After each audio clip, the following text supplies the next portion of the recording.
Hello সবাইকে। আজকে সাজানো ছিল নিবড়ে পঞ্চাননতলা।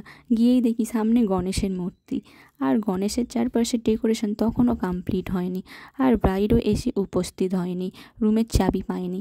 তাই বাইরেই আমরা কাজ শুরু করে দিই এবং প্রিয়াঙ্কা বাইরেই চুলের ক্যাম্পিং শুরু করে দেয়। ফাইনালি চাবি আসে, আমরা রুমের ভেতরেই যাই এবং কাজ শুরু করি।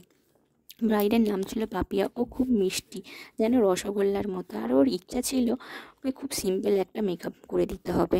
ওকে মিষ্টি লুক দেওয়ার জন্য আমিও সাজাতে শুরু করলাম। ওর এইচডি একটা মেকআপ ছিল। কিউট ব্রাইড এতটাই মিষ্টি ছিল যে ওর কিউটনেসটা মাথায় রেখে ওর রিসেপশান লুকটা ক্রিয়েট করেছি।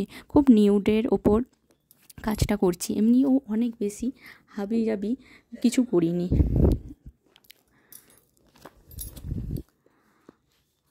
আর তোমরা যদি ব্রাইডাল মাস্টার ক্লাস করতে চাও তাহলে যোগাযোগ করো আমার সাথে, যেটা 4ই জুলাই থেকে স্টার্ট হচ্ছে।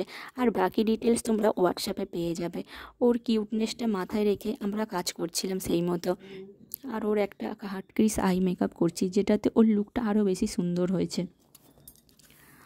আর ওর চুলটা এতটাই বড় ছিল, পুরো পরীর মতো সুন্দর। আর প্রিয়াঙ্কা আমাকে হেল্প করছিল, যেহেতু ওর চুলটা অনেক বড় ছিল, তাই তোমরা দেখতেই পাচ্ছ। যাই হোক, ওর ফাইনাল লুকটা দেখো কেমন হয়েছে। ভালো লাগলে অবশ্যই লাইক, কমেন্ট, শেয়ার করো।